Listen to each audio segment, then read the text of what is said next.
আসসালামু আলাইকুম রহমতুল্লাহ। একটা বিষয় কি খেয়াল করেছেন? আমরা অনেক সময় মনে করি বেশি কঠোর হলে, বেশি বকা দিলে সন্তান মনে হয় বেশি ভালো হবে, কিন্তু বাস্তবে অনেক সময় এর উল্টোটা ঘটে। সন্তান শুধু আমাদের কথা শোনে না, আমাদের আচরণও দেখে।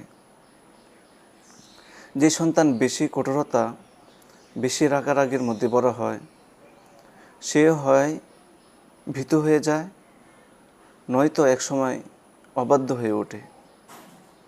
পক্ষান্তরে যে সন্তান ভালোবাসা, আদর এবং সুন্দর বোঝানোর মাধ্যমে শিক্ষা পায়, তার মনে মাতা পিতার প্রতি শ্রদ্ধা এবং বিশ্বাস তৈরি হয়।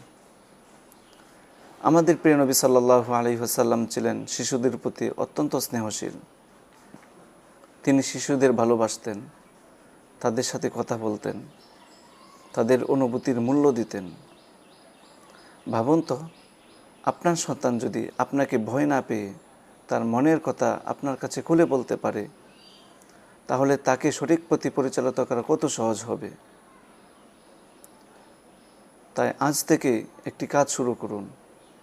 সন্তানের ভুল দেখলেই রাগ না করে আগে তার কথা শুনুন। প্রতিদিন অন্তত কিছু সময় তার সাথে বন্ধুর মতো কথা বলুন। মনে রাখবেন, শাসন প্রয়োজন আছে, কিন্তু ভালোবাসা ছাড়া শাসন কখনো স্থায়ী সমাধান দেয় না।